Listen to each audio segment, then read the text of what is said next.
Bienvenidos y bienvenidas a Semillas, un podcast del Servicio Jesuita Migrantes donde queremos sembrar hospitalidad, esperanza y dignidad.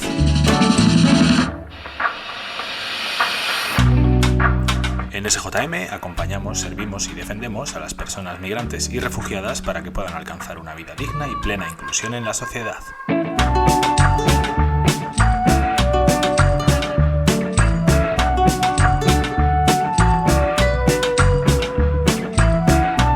En este 20º episodio, el segundo especial sobre antirracismo, vamos a hablar de nuevo sobre el racismo estructural que afecta a las personas migrantes y racializadas en el Estado español.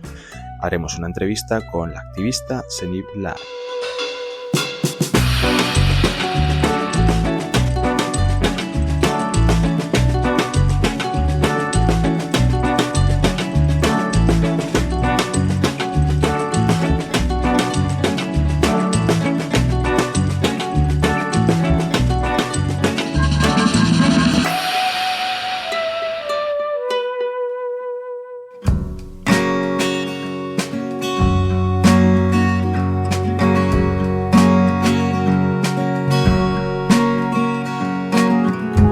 Como hemos analizado en el anterior capítulo, el número 19, también dedicado al antirracismo, el problema del racismo en España es su carácter estructural.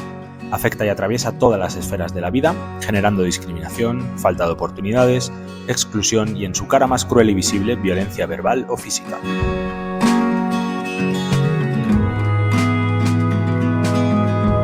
El racismo va mucho más allá. Afecta desde cómo las instituciones ponen trabas al acceso a la sanidad, a la maraña burocrática. Afecta también en las relaciones sociales, en las escuelas y universidades, llenas de estereotipos y prejuicios, no solo desde el profesorado y alumnado, sino en los propios libros de texto. También en el plano laboral, no solo por la explotación y la semiesclavitud en la que viven muchas personas, sino por la falta de oportunidades de acceso a puestos de dirección, de coordinación o simplemente bien remunerados, bajo la excusa, en ocasiones ficticia, de la meritocracia. Afecta también en el arte, en el cine, por ejemplo, donde los actores y actrices racializadas parece que solo pueden acceder a papeles estereotipados según su color de piel. Afecta también en el deporte, especialmente de élite, espacios que a veces sacan lo peor de cada persona. Afecta en el día a día, en los barrios y pueblos, en la convivencia, con miradas recelosas, con clichés, con convencionalismos que atraviesan directamente los cuerpos racializados. El enfoque interseccional es fundamental para entender cómo se produce y genera la discriminación, cómo operan las estructuras de poder y de dominación y por dónde debe guiarse la lucha que reivindique mayor justicia social, igualdad y derechos humanos, algo tan básico como eso. Hoy le hemos pedido a Senib Laari Inune, madrileña de origen marroquí, profesora, técnica de proyectos en la Fundación Ibn Battuta y activista antirracista, que nos acompañe en Semillas para hablar sobre cómo afecta el racismo a las personas migrantes y racializadas en España en diferentes ámbitos de la vida y cómo podemos luchar contra la discriminación por razones étnicas.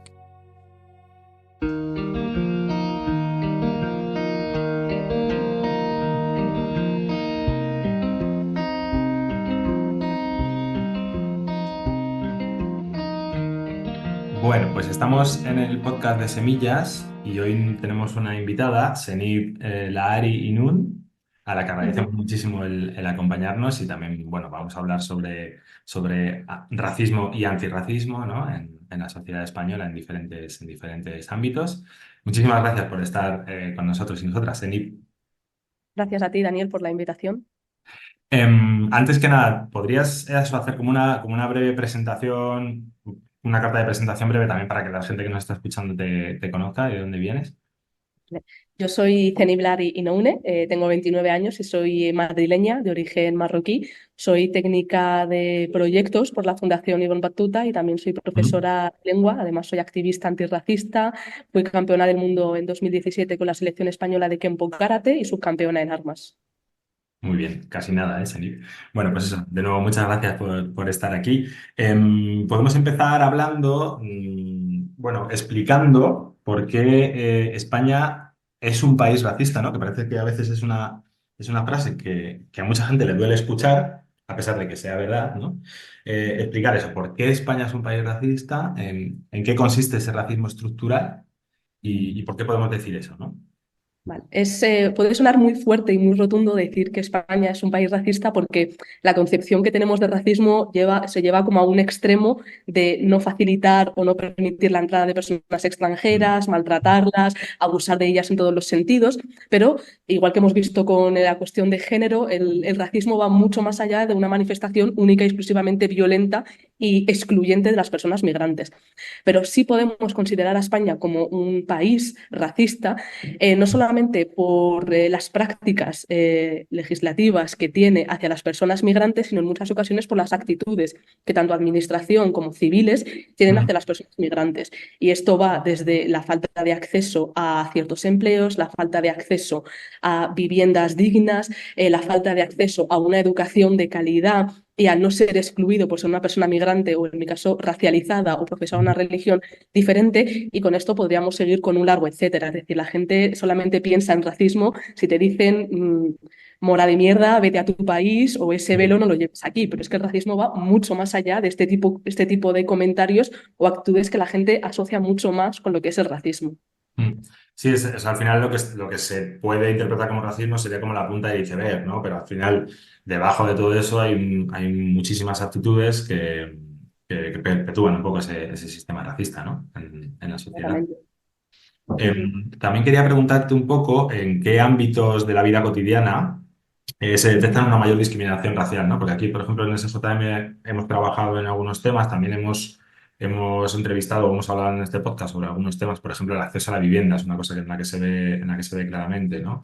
Ujú. O en bueno, por ejemplo, en la explotación laboral, ¿no? También se manifiesta muy claramente. Pero ¿en qué otros aspectos que quizás son más invisibilizados también se puede dar esa discriminación racial?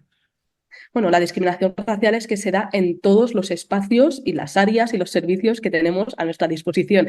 Esto puede Mm, variar mucho en si estás en situación regular o irregular, incluso estando en situación regular, que tengas un permiso de residencia o que tengas la nacionalidad, en caso de que seas una persona racializada pero española, pero mm, va desde las cosas más mínimas, como puede ser conseguir una cita para renovación del NIE, que esto debería ser un servicio que está totalmente garantizado, hasta, como bien has dicho, el acceso a ciertos tipos de vivienda, el acceso a ciertos trabajos, algo tan sencillo como la movilidad.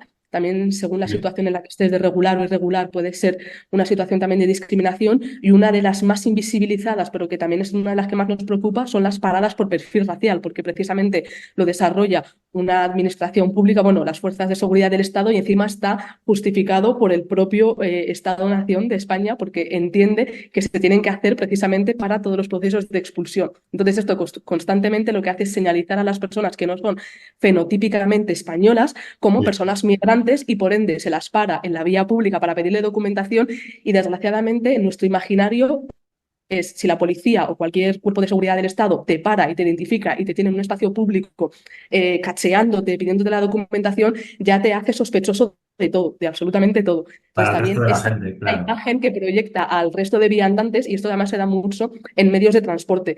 Entonces, todo este Mm. tipo de cosas genera como esta discriminación cotidiana y constante. Mm. Sí, eso lo veíamos también, por ejemplo, algunos de los chicos que vienen a nuestros talleres de formación, por ejemplo, y una educadora me lo comentaba, dices que hay muchos chicos, son sobre todo subsaharianos, dice que llegan tarde a todas las clases. Dice, y nos explicaban que es porque no pueden correr para llegar a la hora, porque si les ven correr por la calle, o sea, sobre todo la policía, ¿no? Que se supone que es quien debería también proteger al ciudadano, van a pensar que han cometido algún delito y les puede generar problemas, ¿no? O sea, es algo tan básico como el ni siquiera poder correr por la calle para llegar a tiempo a un sitio, ¿no? Y de hecho, a veces como cuando pensamos también además con un racismo muy estructural, vemos Estados Unidos con esta violencia policial que hay hacia las personas afrodescendientes, pero es que realmente en España no tenemos el miedo de que nos disparen porque no está permitido o con la total libertad como hay en Estados Unidos, pero Sí. sí que es cierto que también fue educadora social, y muchos de mis tutelados, marroquíes en este caso, me decían que siempre llegaban tarde porque además siempre les paraban en la estación de Atocha, que es como una estación muy clave para poder hacer transbordos y demás, y obviamente el no poder, como cualquier persona normal, correr porque se te va a ir el tren, el Bueno, autobús, el metro, porque puedes ser objeto de sospecha de que has cometido un acto delictivo. Entonces, cosas tan básicas como estas también generan el que tú tengas que ir con pies de plomo para no tener actitudes que son normales para cualquier persona, pero que en tu casuística concreta pueden ser consideradas sospechosas. Sí, sí, sí, es gravísimo, ¿no? Luego también analizando un poco por qué se dan estas actitudes racistas, ¿no? O por qué se han perpetuado en el tiempo. O sea, por suerte, aunque sea entre comillas, ¿no? Podemos decir que los tiempos de esclavitud, al menos tradicionalmente entendida, han pasado, aunque se siguen replicando y sigue existiendo una esclavitud moderna en muchos de los sectores económicos. Pero ¿cuáles son un poco las causas de esa, o la raíz de esas actitudes racistas o xenófobas, ¿no? Si es todavía una herencia de un pensamiento neocolonial, al fin y al cabo también supremacista, ¿no? O sea, un pensamiento de que hay grupos étnicos que son superiores a otros. Y eso todavía lo tenemos muy arraigado, ¿no? Que luego no exterioricemos actitudes violentas. Sí, también influye, por ejemplo, el auge de la ultraderecha, que entiendo que sí, ¿no? Porque se están señalando a colectivos racializados, no solamente de origen migrado, ¿no? Sino racializados, pero con nacionalidad, criados, nacidos en España, en nuestra ciudad. Tal. ¿Cuál sería un poco esa raíz de ese pensamiento, si es que no lo puedes contar? Claro, es que las razones de la xenofobia y el racismo son muy diversas y además son muy complejas. Obviamente hay un factor Mm, histórico porque España tiene un legado colonial que ha influido en lo que es la construcción de la narrativa y de las percepciones que se tiene sobre las personas diversas étnico-racialmente, lingüística o religiosamente. También tenemos que entender que la relación histórica, religiosa y política que ha tenido España no es la misma con todos los países. Es decir, ha habido una relación medio fraternal, hermano mayor o tutor legal de Latinoamérica y esta concepción también del descubrimiento, el colonialismo, porque ellos bueno, han aceptado, se les ha impuesto la lengua y la religión, pero eso genera que haya como más cosas en común con ellos más y vínculo, sin ¿no? embargo, claro, y sin embargo con otras partes del mundo, sobre todo con África, y además aquí es muy interesante diferenciar entre el norte de África, aunque no me gusta el concepto del Magreb y la África Sí, subsahariana, porque es una África, pero la sí, relación ha sido diferente. Con el África subsahariana, por la cuestión de la negritud, obviamente ha habido un racismo intrínseco que viene de la época colonial, por la cuestión de la esclavitud y demás, y esta concepción de si realmente son seres humanos, tienen alma o no, o sea, este tipo de cuestiones sí. se estuvieron y a día de hoy sigue perpetrando esa idea de que si deben ser tratados como seres humanos o como animales con Exótico, genocidio incluso. O sí. sea, eso es una barbaridad. Pero Sí, sí. luego con el norte de África también ha habido una relación diferente. Es decir, ha habido también una relación como de odio extremo en el momento de la invasión o la conquista musulmana, luego la idea de la reconquista, que esto es también un tema muy interesante de no puede haber reconquista si no ha habido conquista, porque no puede haber invasión y luego reconquista, pero esto es otro tema. Y me da la sensación de que España, por ejemplo, en el caso, por ejemplo, del Magreb, España tiene una relación muy concreta con ella no voy a decir amor-odio, pero generalmente como un odio muy intrínseco desde la época sí, desde la época de la invasión islámica, la reconquista y demás. Y realmente es lo que se nos ha vendido a nivel histórico, porque luego si lees un poco la historia te das cuenta de que había muchas alianzas, de que no era Sí. la división tan clara de cristianos contra musulmanes. Incluso el concepto de reconquista es como es artificial, o sea, es fabricado también, ¿no? O sea, no existió una reconquista como tal y no había un territorio que reconquistar, ¿no? Sino que, sí, Claro, pero la idea sigue estando presente hasta nuestros días. De hecho, por eso sí, la presidenta de la Comunidad de Madrid en unas declaraciones públicas dijo la España perdida refiriéndose a esa etapa musulmana. Y luego volvió a haber otra relación con la época colonial. Entonces, en ese sentido, España me da la sensación de que ha generado su identidad nacional basándose en un contra otros. Y ese contra otros en concreto ha sido con el norte de África por la proximidad que ha tenido y también porque somos muy dispares, religiosamente hablando, lingüísticamente, pero luego a nivel cultural y patrones sociales somos muy parecidos porque al final somos países del Mediterráneo, del norte o sur del Mediterráneo, pero tenemos prácticas sociales y culturales bastante parecidas, aunque algunas más inclinadas hacia una religión u otra. Entonces, desde una cuestión histórica hasta una cuestión artificial, creada y manipulada a través de la historia, hemos visto que ha habido relaciones de poder que han determinado que hoy perpetúe la idea del racismo y la xenofobia y es sí. interesante distinguirla según las comunidades, porque luego si hablamos de la comunidad gitana, eso es un punto totalmente aparte porque son nacionales, pero nunca han terminado de ser considerados como españoles. Siempre esta De pleno diferenciación derecho. de tienen su cultura, ellos tienen su forma de ser, son españoles porque tienen DNI históricamente, han estado en España, pero no se les termina de ver como españoles de pleno derecho. Sí, sí, sí. Precisamente sobre eso te quería hablar un poco también, ¿no? O sea, analizando o viendo que la islamofobia como una forma también extrema de discriminación racial, como tú decías, ¿no? Hacia un colectivo en concreto, ¿no?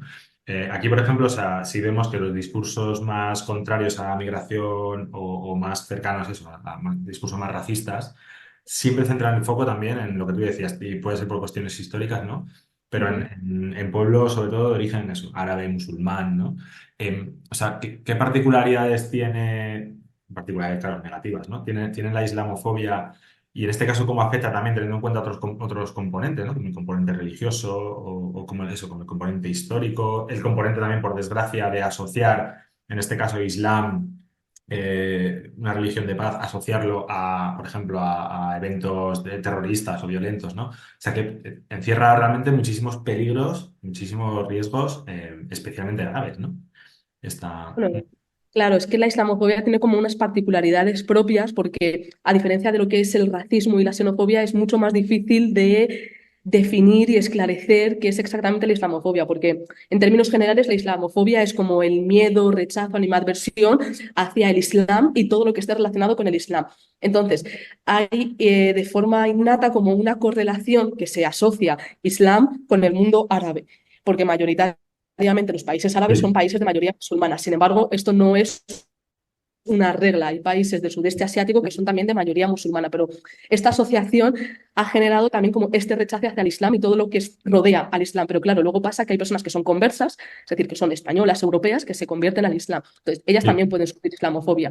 Luego también el que se te reconozca como una persona árabe y puedes no ser musulmana, cristiana, judía, agnóstica, atea, pero que como tienes fenotipos de árabe, entonces se te asocia con el Islam y por lo tanto puedes sufrir islamofobia. Entonces, es muy difícil sí, desengranar todo lo que supone la islamofobia porque es muy complejo de definir y de categorizar qué puede ser o qué no puede ser islamofobia. Pero obviamente existe como una correlación entre mundo árabe, islámico, norteafricano que se ha relacionado con el Islam. Entonces se habla como de morofobia, sí, islamofobia, pero es realmente muy difícil. Pero precisamente por eso en España esta contraposición que se ha hecho no es específicamente hacia una nacionalidad o hacia un territorio concreto, sino muy a esta concepción que se tiene del Islam como una contraposición de todo. Ellos tienen el árabe, nosotros el castellano, las lenguas románicas, por ejemplo, en Europa, ellos tienen el sí, islam, somos cristianos, o sea, nosotros somos paz, ellos son guerra, y sí, obviamente todos los altercados que ha habido de terrorismo en los últimos años también ha generado como mayor fuerza en este discurso islamófobo. sí, Porque la gente realmente cuando piensa en Islam no piensa en mí o en mi padre o en mi hermano o en mi madre o en la comunidad musulmana que vivimos en España, que pasamos sí, totalmente desapercibidos, que contribuimos, que trabajamos y que no hacemos ningún daño a nadie. Siempre sí, se van a la idea de lobos solitarios, terrorismo, inmolación, esta forma de querer imponer la religión y la cultura cuando realmente es que los orígenes del Islam está totalmente prohibido imponer la religión y la práctica musulmana, pero parece un poco curioso porque España y Europa, dentro de la concepción del colonialismo, sí que han ido imponiendo la lengua, la cultura y la religión, sí, y ahora se ataca a las personas migrantes como personas que imponemos cuando realmente no tenemos poder. Es decir, yo como persona que no tengo ningún cargo público ni de poder, no puedo imponer absolutamente nada. Yo puedo predicar con mi claro, religión, con el ejemplo o con la palabra, pero eso no sería imponer, eso en cualquier caso sería convencer a la gente. Pero es muy interesante esta idea y obviamente la extrema derecha se sí, basa mucho en esa idea tradicional, católica, conservadora de lo que es la España más cristiana, más castiza y su sí, enemigo por antonomasia, porque se ha querido que sea así, es el musulmán, el árabe, el marroquí, el norteafricano.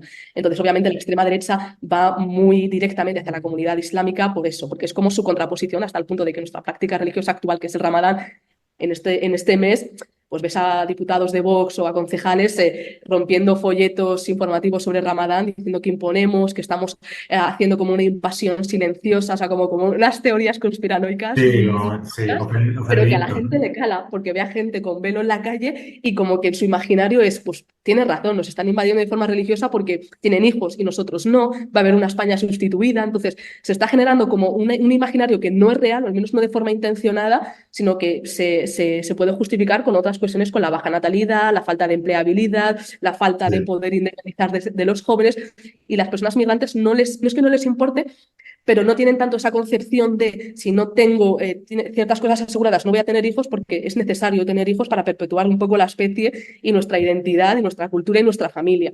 Entonces, se da la idea de esta sustitución que realmente no es intencionada, sino que se está dando porque nuestra forma de socializar y de vivir es diferente. Sí, o sea que es verdad que se juntan muchísimos factores muy complejos, ¿no? Bueno, o sea, en primer lugar que tenemos la sensación también de las organizaciones y sobre todo especialmente las personas racializadas o migrantes que ejercéis un activismo, ¿no? En primera línea, de que la narrativa antimigratoria o más racista es muy simple y son mensajes muy fáciles de llegar, que calan, por desgracia, rápidamente, especialmente en generaciones más jóvenes y que de alguna manera quienes estamos haciendo una contranarrativa o buscando una narrativa más positiva en torno a la migración, tal, nos cuesta explicar mucho más una realidad que es más compleja, ¿no? Pero que explica al fin y al cabo todos esos temas. Y por otro lado, quería también comentarte un poco también sobre el tema de la identidad, ¿no? Que yo creo que juega un papel muy importante, ¿no? O sea, yo tengo la sensación de que, y lo veo también en mi familia, por ejemplo, directamente, y a veces también en mí también me sucede, ¿no? De que no asociamos gente, digo, nacida aquí, o sea, españoles, españolas, ¿no? Digamos, con antepasados que se han criado y se han nacido aquí siempre con documentación tal, de que una persona racializada, negra o de rasgos árabes o tal, no es española, ¿no? O sea, hay como una asociación enseguida, ¿no? O sea, de no entender que ya, como es tu caso, ¿no? Que has nacido aquí, que tienes nacionalidad española, aunque la hayas podido conseguir antes o después, que eso también es otro tema, el tema también de las trabas administrativas. O sea, ¿cómo crees que, especialmente las generaciones más jóvenes, que viven esa identidad, ¿no? Cuando son personas racializadas, nacidas, criadas aquí, pero que sienten que no son españolas porque la sociedad o las instituciones no les reconoce como tal, ¿no?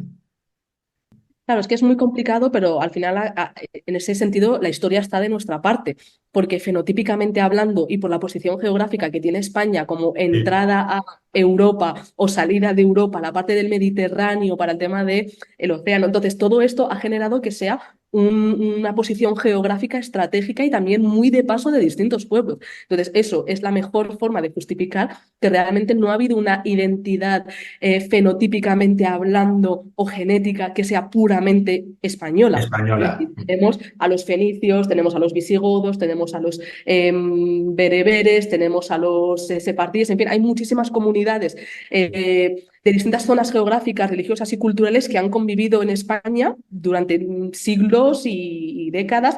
Entonces, esa es la mejor forma de justificar que no hay un fenotipo español. Eso. Y a día de hoy hay mucha gente que ya no se basa en la idea de español, persona con nacionalidad o con DNI español, como que lo intentan llevar más allá, que si la práctica cultural, que si la práctica religiosa, que si el respeto hacia la cultura, hacia la religión, hacia tal. Y yo con algunos alumnos míos, debido al caso de Ilia Tupuria y este cuestionamiento o aceptación de quién es nacional y quién no es nacional, generamos este debate y la gran mayoría de ellos dice, cualquier persona que viva en España y contribuya, de la forma que sea, incluso una persona que está en situación regular pero con NIE y contribuye y paga y trabaja y demás, para mí ya es un español. Sí, Y no es necesariamente ni que coma tortilla de patatas, ni que coma jamón, ni que sí. vaya a bares a terracear. O sea, eso me parece cuestiones mínimas e ínfimas que no tienen realmente ninguna relevancia. Pero cualquier persona que viva en este estado, en esta nación, que respete obviamente las normas dentro de lo que se va a respetar como cualquier otro ciudadano y contribuya, y contribuir es desde trabajar, desde comprar una barra de pan, desde ir a tomarte algo en una terraza, o sea, contribuir desde muchísimas formas. Habidas por haber, se puede considerar español. Entonces, Mm. obviamente parece ser que incluso naciendo aquí, que incluso teniendo DNI español, siempre hay este cuestionamiento de ¿y tus padres? ¿Pero y tu nombre? ¿Pero y realmente eres española? Apoya? Y ¿De entonces, dónde eres realmente, no? Es como claro, si... es este cuestionamiento constante que la Sí, mayoría de hijos de inmigrantes o de personas racializadas hemos aceptado y ya no entramos en ese tipo de discusiones porque al final yo contribuyo como cualquier otra persona, pero es que esto no solamente es una cuestión de que no se identifique como una persona española, nacional, sino que se te cuestione incluso cuando tú denuncias. O sea, tú, Daniel, sí, teniendo un nombre y un apellido típicamente, por ejemplo, españoles, tú puedes hablar de España libremente, de cosas que te gusten o que no, porque vives aquí. Sin embargo, si lo hago yo, me dicen, vete a Afganistán Afganistán a defender a las mujeres en lugar de estar aquí. Y es, bueno, a ver, Sí. primero, yo no soy de Afganistán, eso en primer lugar. Y segundo, si quisiese irme, lo haría, pero en principio yo he nacido aquí, he vivido aquí, entonces creo que tengo todo el derecho del mundo a opinar sobre la dificultad para conseguir citas en el médico de cabecera o para poder ir a Madrid en coche o no coche, la facilidad del transporte público o no, pero parece ser que nosotros estamos vetados de cualquier tema de Sí, está conversación legitimado para social. poder hablar. Claro, yo solamente tengo que hablar de lo que ocurre y si hablo es, pues lo dices a Mohamed VI, pues vete a Afganistán, pues vete a Arabia Saudí. Es como, bueno, a ver, es que no es mi lucha, es que no me corresponde a mí hacerlo, pero bueno, esa extranjerización constante. Sí, sí. Ahora, por ejemplo, hablabas también de, bueno, por tu propia experiencia personal y laboral, ¿no? Tú trabajas en centros educativos también, o has trabajado, ¿no? Con chicos, con chicas, jóvenes. ¿Cómo es el racismo en las aulas, ¿no? O sea, es algo que sucede desde edades muy tempranas, que entiendo que sí, ¿no? Por desgracia. O sea, ¿cómo afecta esto también a las perspectivas de futuro que tienen los niños y las niñas, especialmente migrantes y racializadas, ¿no? Todos los niños y las niñas tienen su perspectiva de futuro, sus sueños, sus ideales, necesitan también referentes adultos. ¿Cómo funciona ese racismo en las aulas? O sea, ¿qué actitudes se dan? Y también cómo se pueden prevenir o trabajar o, ¿no? Desde la pedagogía para irlo superando de alguna manera de cara al futuro. Claro, es que mi caso ha sido como muy particular porque yo he vivido la experiencia de ser estudiante en España y haber sufrido el racismo a nivel educativo, desgraciadamente por parte del profesorado y del centro educativo y no tanto de compañeros, pero es algo también importante destacar y es la razón por la que me formé en el área de educación. Y fue ahí cuando fue todavía mayor mi sorpresa cuando dentro del currículum universitario vi que había estigmas referidos a la comunidad dominicana, ecuatoriana, china o marroquí, pero estigmas y racistadas muy fuertes. Entonces yo me cuestionaba si los futuros profesores se están formando con esta información, obviamente ya van con una idea estigmatizada referida a estas comunidades. Yo creo que por suerte el hecho de la presencia de diversidad étnico-racial en las aulas obliga a los profesores a ser conscientes de una realidad que es social, es decir, existe. Pero esto no evita que ellos reproduzcan esos comentarios o esas actitudes racistas. La suerte que yo he tenido es que en los centros educativos en los que yo he trabajado, los profesores estaban como que bastante concienciados con no caer en estigmas, pero inevitablemente se cae en ellos, aunque solamente sea de la victimización de algunos alumnos. Ay, Ya. pobrecita, es que su familia es musulmana, tenemos que apoyarla todavía más. Entonces, Un hay un paternalismo también ahí, ¿no? Sí. Claro, puede haber como una parte un poco más positiva en el sentido de que crees que tienes que salvar a esa persona y por lo tanto le ayudas, le das facilidades, le das recursos y demás. Y esto pasa mucho con las chicas, y a lo mejor aquí habría que ver la perspectiva de género, pero en los hombres. Porque, por ejemplo, los hombres, bueno, los chicos, porque no son todavía hombres como tal, pero los jóvenes adolescentes, marroquíes, árabes, bangladesíes y demás, se tiene un cuestionamiento de que son muchísimo más machistas. Entonces, si te contesta como te podría contestar Jaime o Jesús, tú te lo Sí. tomas más a que es una cuestión religiosa cultural y no más a que es una cuestión de que es un adolescente que pues todavía está en este enfrentamiento de autoridad con un profesor o profesora. Sí. Mm. Entonces, a nivel del alumnado sí que es cierto que he visto algunos comentarios, no tanto en los centros en los que he trabajado, pero sí por amigas, compañeras de profesión o incluso otras madres, y esto es Mm. algo que continúa. Mm. Y sobre todo es preocupante cuando el centro educativo como que protege al agresor, que eso también pasa con el bullying en general, o no tiene protocolos de actuación ante el racismo. O sea, un caso muy sonado aquí en Madrid fue el caso de Stop al Racismo, que era Sí. un centro educativo en el que precisamente se intentó culpabilizar a la familia y a la víctima, a la niña que sufrió racismo en el centro educativo, y al final hubo una sentencia que le dio la razón a la madre y a la niña. Entonces, todo este tema de cuestionamientos, de no tenerlo en cuenta, de hacer como una bomba de humo y parece que no ha pasado Sí, nada. como si fuera algo Entonces, el caso de aislado.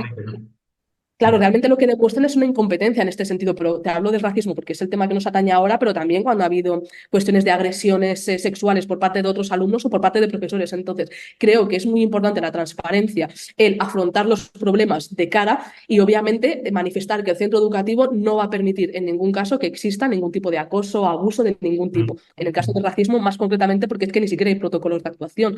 Por suerte, con la cuestión de género se trabaja mucho más, con la protección del abuso infantil también hay como protocolos muy concretos, pero con el caso del racismo es como se pasa muy por alto los comentarios, las actitudes, tanto de profesores como de otros alumnos. Entonces, no es un tema que realmente la gente esté concienciada y todavía más cuando lo manifiestas verbalmente, siempre está esta idea de tomártelo a la defensiva de no, yo es que no soy una persona racista porque ser racista es lo peor del mundo y si tú me Claro. dices que yo he tenido una actitud, un comportamiento racista, es como que me llamas racista y es como que me llamas mala persona. Y es no, yo tengo comportamientos racistas porque he crecido en un entorno que los ha manifestado. Entonces, lo que hago es revisarme y corregirlo, pero no es un ataque hacia la persona, sino hacia la Claro. actitud para que la corrija.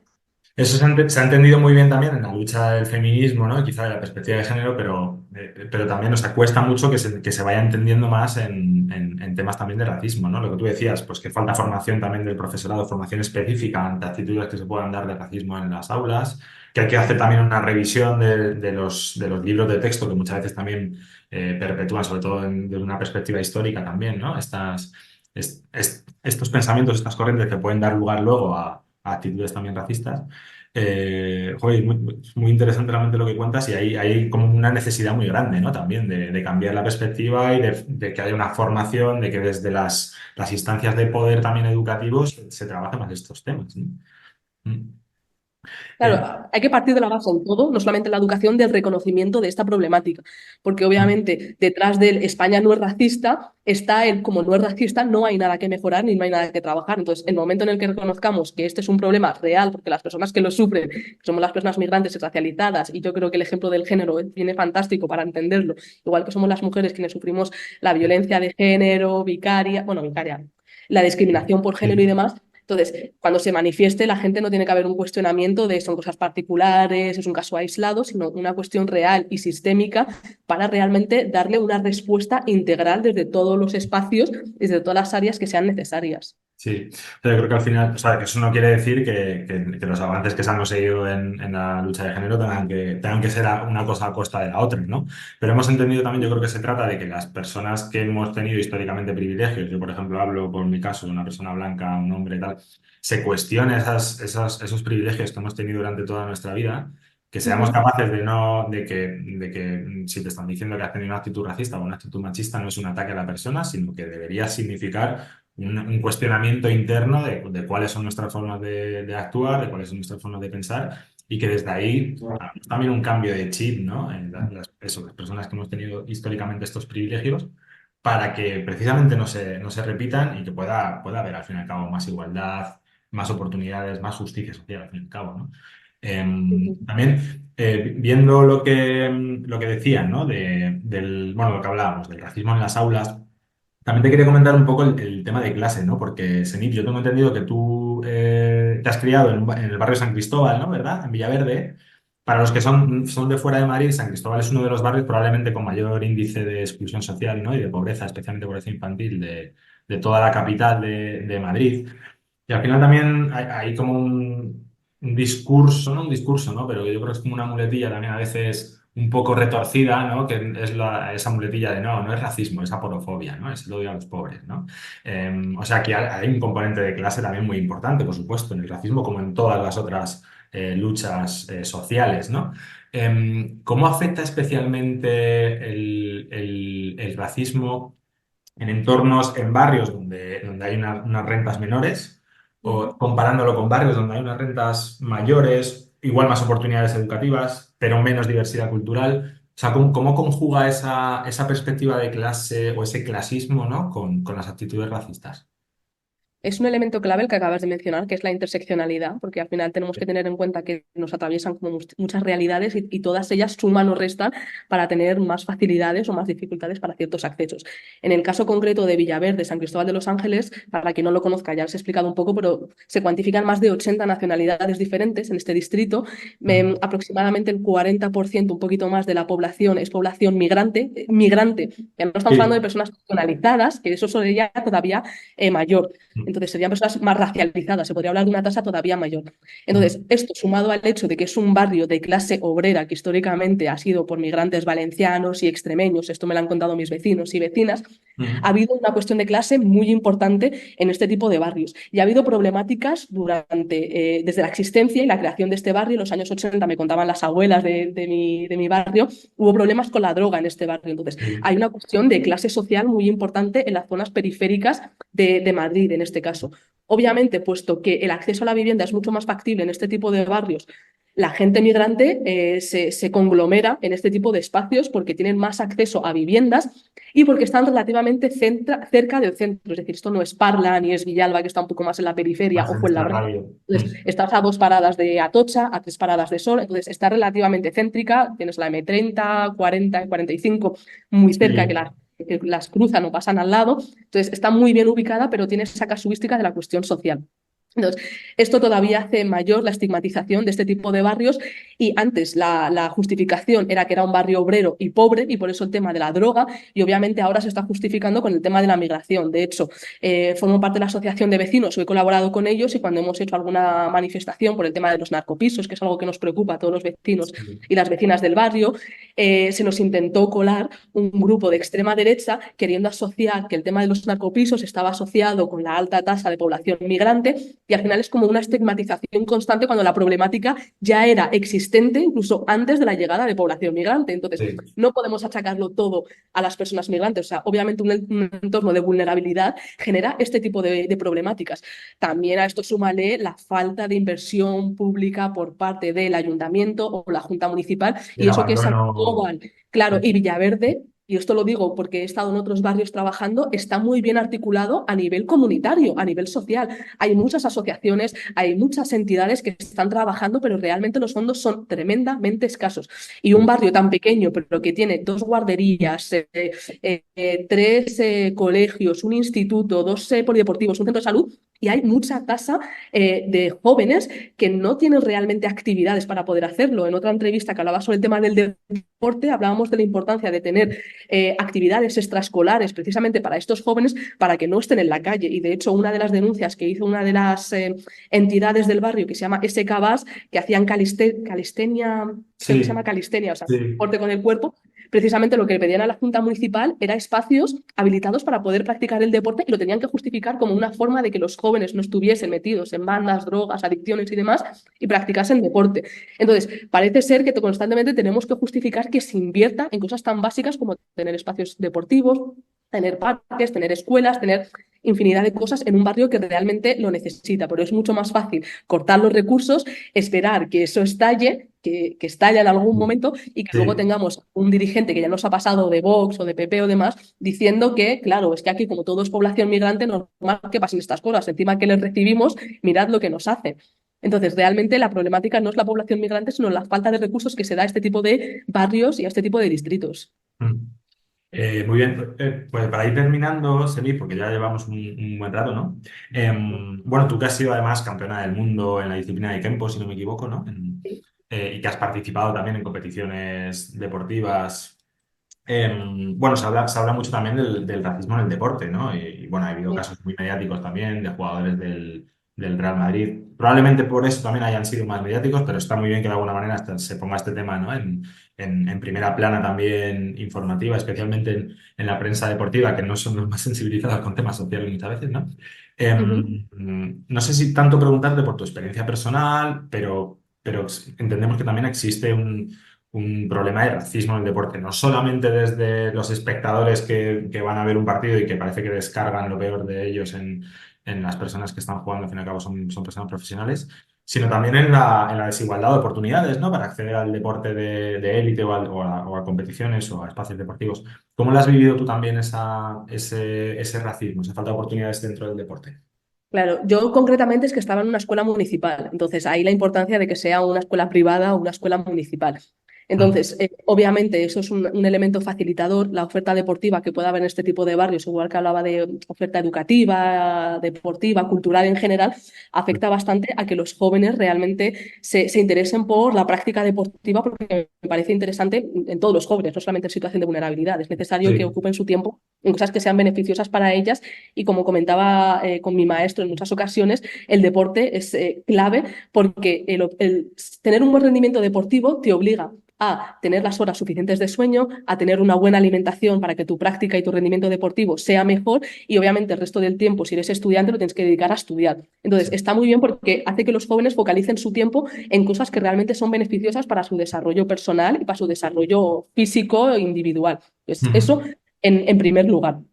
Obviamente, en entornos vulnerables es mucho más difícil la profesionalidad en ciertas prácticas deportivas, porque Ujú. cuando te inicias, obviamente, aunque sea una escuela municipal, puede que las tasas sean más reducidas, la escuela sea más accesible, pero obviamente todo el tema del material no es tan accesible, todo el Claro, tema de la federación y las licencias a veces no es tan accesible, la formación extra como cursillos, seminarios, a veces también no es accesible, no solamente porque tengas que pagar la tasa, sino porque a veces tienes que desplazarte a otra ciudad para poder recibirlo. claro. Entonces, todo esto suma y cuando, por ejemplo, ha habido competiciones nacionales, por lo general, los desplazamientos, el hospedaje, las dietas, las tiene que pagar el Sí. propio deportista. Esto estoy hablando a nivel nacional, es decir, tú estás representando, por ejemplo, a Madrid y tienes que ir a Galicia, que es donde se han hecho muchas competiciones, en el Kempo en concreto, tú tienes que pagarte el traslado, el hotel, las dietas, todo. Todo. Tu federación te paga únicamente la inscripción para la competición. Entonces, y a nivel internacional, recién en 2017, que fue cuando yo competí, te pagaban el traslado al país para representar a España, porque con anterioridad tenía que ser el propio deportista quien lo pagaba por la falta de recursos económicos. Entonces, obviamente, todo esto suma a que una persona que está en una situación de vulnerabilidad, con vulnerabilidad no quiere decir que sea pobre, pero que tiene recursos escasos, no pueda permitirse competir en este tipo de competiciones porque no tiene los recursos económicos para hacerlo. Entonces, Mm. si consiguiendo superar todo este tipo de trabas que existen, que son económicas principalmente, Sí. puedes acceder, que fue un poco también en mi caso, porque sí que estaba pagado por la federación, luego existen otros cuestionamientos por parte de jueces, árbitros o incluso tus propios compañeros. Es decir, siempre existe esta idea de que si tú hablas otro idioma, si tú profesas otra religión, si tú tienes otra cultura, otro tal, eres realmente española, puedes realmente representar a la La selección bandera española, ¿no? española. Claro. Mm. Claro, entonces parece Sí. ser que cuando levantas la bandera en un podio, todo bien, todo perfecto, siempre y cuando no digas ningún tipo de comentario. Ahí tenemos a Ana Peleteiro, que es española y tal, pero sí critica un poco ciertas prácticas políticas Claro. discriminatorias, eres la extranjerización y tú no representas a España. Y es en plan de, bueno, no, pues en mi Sí. caso también ocurrió. Y luego la problemática de que cuando lo manifiestas, Mm. como una señalización de una problemática que debe ser solucionada, lejos de intentar buscar una solución o una reparación, lo que se hace es querer silenciarte. Y esto a mí me ha pasado, o sea, lo que es la censura propiamente dicha. Tú no puedes decir que esto ha pasado porque esto daña la imagen de la federación o de la competición o de tal, entonces tienes que retractarte de tus palabras. Y esto también, siempre el ejemplo de género me parece perfecto, pero esto lo hemos visto también con el tema de la selección femenina de fútbol, que ha habido un cuestionamiento constante Sí. de si lo dijiste, si no lo dijiste, si aceptaste, lo sentí incómoda, las declaraciones, el obligarte a hacer declaraciones públicas junto a tu Sí. agresor, por en este caso, para Es a gravísimo. Gravísimo. apaciguar un poco las aguas y demás. Entonces, esta normalización constante y al final esto pasa factura, porque al final crea una polarización de gente que acepta que eso es una agresión, hay gente que no lo acepta, pues la cuestión de racismo es todavía mayor. E incluso Sí. si hablamos de fútbol con el tema de Vinicius, yo recuerdo que cuando salieron los comentarios y demás que eran totalmente legítimos, Sí. la forma de intentar deslegitimar a Vinicius era decir que era una persona engreída, que era una persona chula, que era una persona Sí. con unas actitudes tal, y al final es una cuestión de, vale, tú puedes ser chulo, en caso de que lo seas, o engreído, o todo lo que quieras, pero eso no quita que has sufrido Claro. actitudes, Nada, nada comentarios o justifica. violencia racista. Entonces, que eso no justifica que te llamen mono, que te tiren plátanos o cosas por el Desde estilo. luego. Mm. Entonces, es como esa justificación constante de tienes que ser perfecto en todo y Sí. no puedes decir Ejemplar. absolutamente nada y a lo mejor te aceptamos tu crítica o tu denuncia, pero de forma como que puntual o en ciertos elementos, no en su totalidad.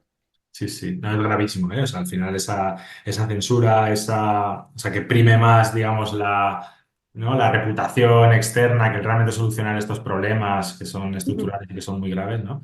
Es tremendo, ¿no? Es tremendo. O sea, también la fuerza que tienen también los medios de comunicación, tanto para lo positivo, que ojalá fuese más, ¿no? Como especialmente como para perpetuar estas narrativas negativas y y buscar muchas veces el morbo, ¿no? O lo más superficial en vez de ir a la raíz también de estas.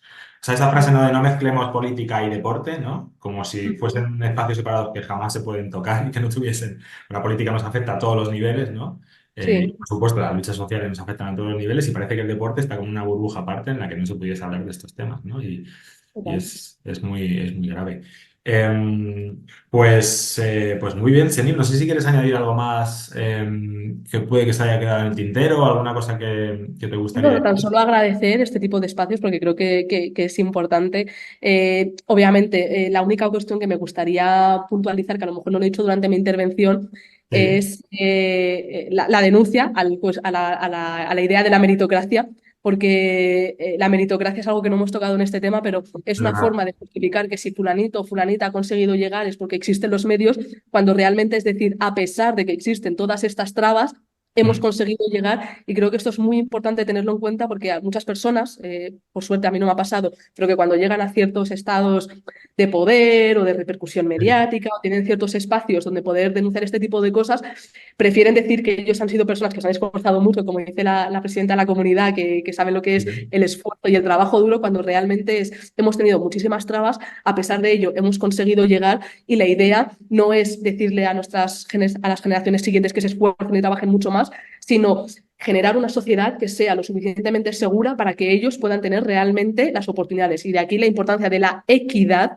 que no la sí, igualdad, para que sí. realmente todos podamos llegar a donde queremos llegar sin necesidad de que haya ciertas trabas. Sí, o sea, que una persona no tenga que subir 2 escalones y otra tenga que subir 8, ¿no? Para llegar al mismo lugar. O sea, al final eso es, Eso es. es muy necesario también, sí, sí. Bueno, pues gracias también por traernos ese tema. Y nada, muchas gracias por acompañarnos en Semillas en IBE. Hemos aprendido, creo que hemos aprendido y vamos a aprender mucho. Y eso, ojalá podamos ir avanzando, ¿no? En estas luchas sociales y podamos tener más equidad, más igualdad y más oportunidades, ¿no? Muchas Bueno, gracias. gracias a vosotros por la invitación.